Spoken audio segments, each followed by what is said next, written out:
so many other companies wanting to come back into the United States.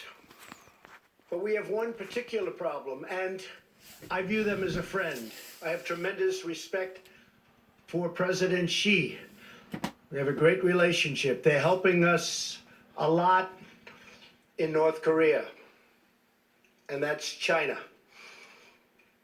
But we have a trade deficit, depending on the way you calculate, of $504 billion. Now, some people would say it's really $375 billion. Many different ways of looking at it, but any way you look at it, it is the largest deficit of any country in the history of our world. It's out of control. We have a tremendous intellectual property theft situation going on, which likewise is hundreds of billions of dollars. And that's on a yearly basis. I've spoken to the president. I've spoken to representatives of China. We've been dealing with it very seriously. As you know, we're renegotiating NAFTA. We'll see how that turns out. Many countries are calling to negotiate better trade deals because they don't want to have to pay the steel and aluminum tariffs. So we are negotiating with various countries. Mr. Lighthizer, Mr. Ross, we are just starting a negotiation with the European Union because they've really shut out our country to a large extent. They have barriers that they can trade with us, but we can't trade with them. They're very strong barriers. They have very high tariffs. We don't. It's just not fair. NAFTA's been a very bad deal for the United States, but we'll make it better, or we'll have to do something else. The deal we have with South Korea is a very one-sided deal. It's a deal that has to be changed. So we have a lot of things happening, but in particular with China, we're going to be doing a Section 301 trade action. It could be about $60 billion, but that's really just a fraction of what we're talking about. I've been speaking with the highest Chinese representatives, including the president, and I've asked them to reduce the trade deficit immediately by $100 billion. It's a lot. So that would be anywhere from 25%, depending on the way you figure, to maybe something even more than that. But we have to do that. The word that I want to use is reciprocal. When they charge 25% for a car to go in, and we charge 2% for their car to come into the United States, that's not good. That's how China rebuilt itself. The tremendous money that we've paid since the founding of the World Trade Organization, which has actually been a disaster for us. It's been very unfair to us. The arbitrations are very unfair. The judging's been very unfair. And knowingly, we always have a minority, and it's not fair. So we're talking to World Trade, we're talking to NAFTA, we're talking to China, we're talking to European Union. And I will say every single one of them wants to negotiate. And I believe that in many cases, maybe all cases, we'll end up negotiating a deal. So we've spoken to China, and we're in the midst of a very large negotiation. We'll see where it takes us. But in the meantime, we're sending a Section 301 action. I'll be signing it right here, right now. I'd like to ask Bob Lighthizer to say a few words about the 301 and where we are in that negotiation. And we're doing things for this country that should have been done for many, many years. We've had this abuse by many other countries and groups of countries that were put together in order to take advantage of the United States. And we don't want that to happen. We're not going to let that happen. It's probably one of the reasons I was elected, maybe one of the main reasons. But we're not going to let that happen. We have right now an $800 billion trade deficit with the world. So think of that. So let's say we have 500 to 375. But let's say we have 500 with China, but we have 800 total with the world. That would mean that China is more than half. So we're going to get it taken care of. And frankly, it's going to make us a much stronger, much richer nation. The word is reciprocal. That's the word I want everyone to remember. We want reciprocal, mirror. Some people call it a mirror tariff or a mirror tax. Just use the word reciprocal. If they charge us, we charge them the same thing. That's the way it's got to be. That's not the way it is. For many, many years, for many decades, it has not been that way. And I will say the people we're negotiating with, smilingly, they really agree with us. I really believe they cannot believe they've gotten away with this for so long. I'll talk to Prime Minister Abe of Japan and others, great guy, friend of mine, and there'll be a little smile on their face. And the smile is, I can't believe we've been able to take advantage of the United States for so long. So those days are over. Ambassador Lighthizer, thank you. Well, thank you very much, Mr. President. First of all, for those of you who don't know, Section 301 is a statute that gives substantial power, authority to the president to correct actions in certain circumstances where there's unfair acts, policies, or practices by our trading partners. In this case, the area is technology. Technology is probably the most important part of our economy. There's 44 million people who work in high technology areas.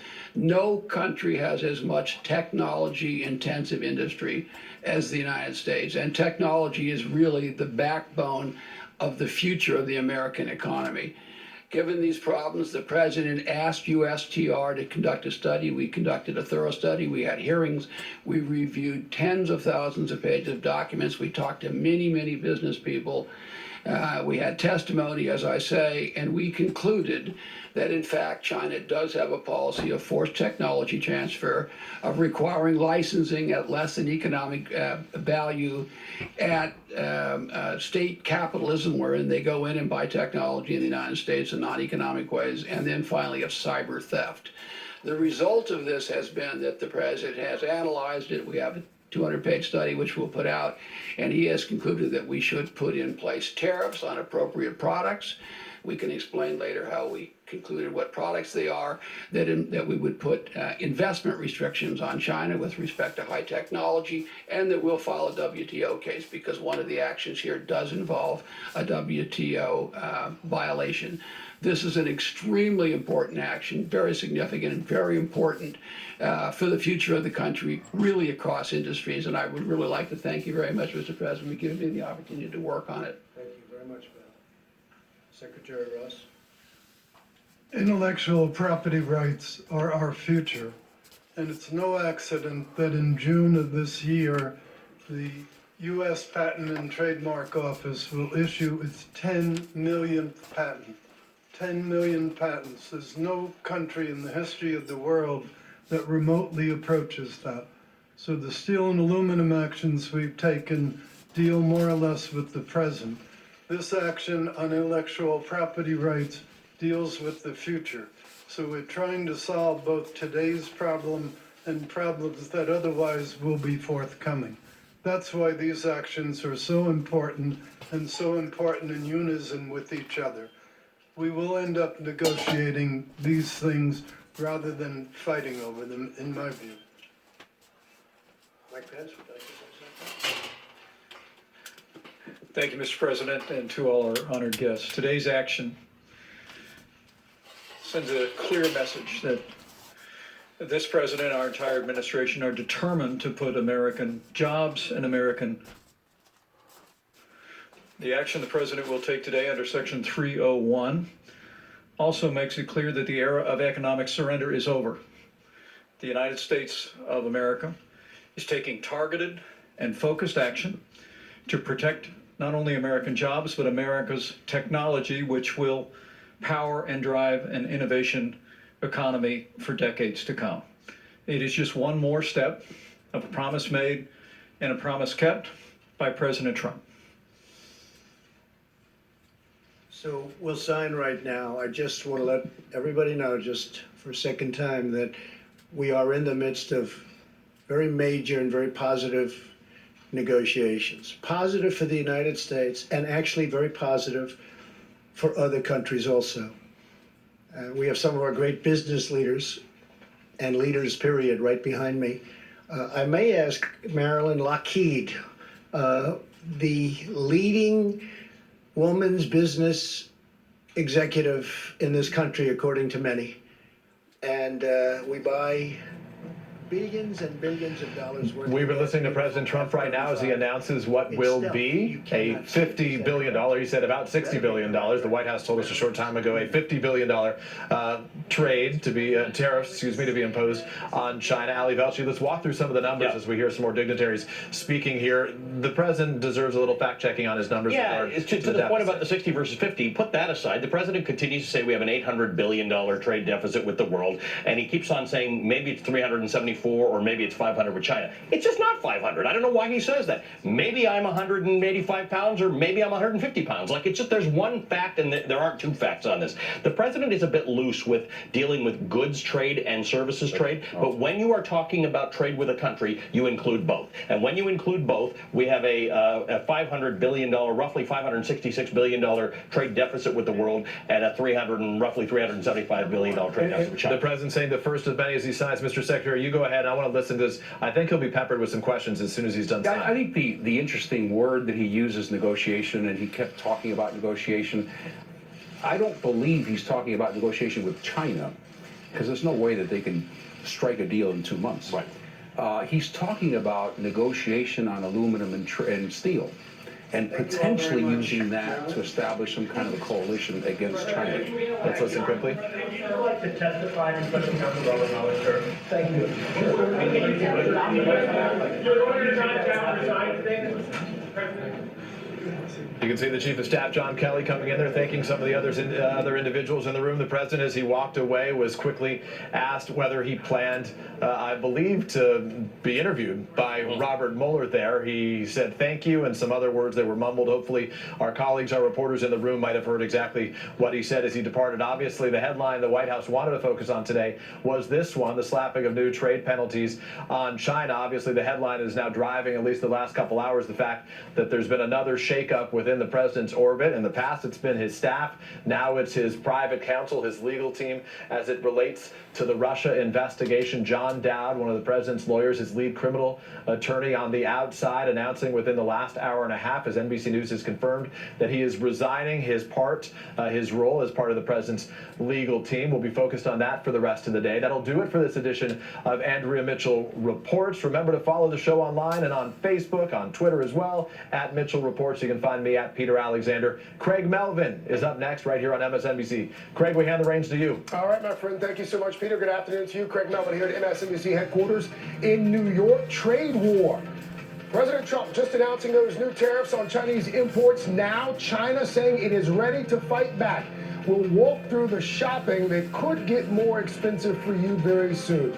Also, Dowd and out, the breaking news. President Trump's personal lawyer representing him in the Russia investigation, John Dowd, just quitting, and it looks like the president wants to bring back a familiar face.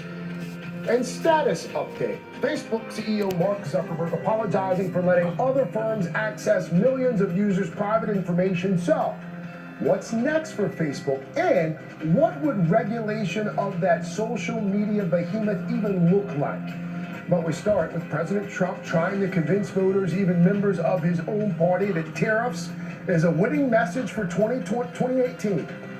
Speeches by me and talks by me and interviews where I talk about unfair trade practices.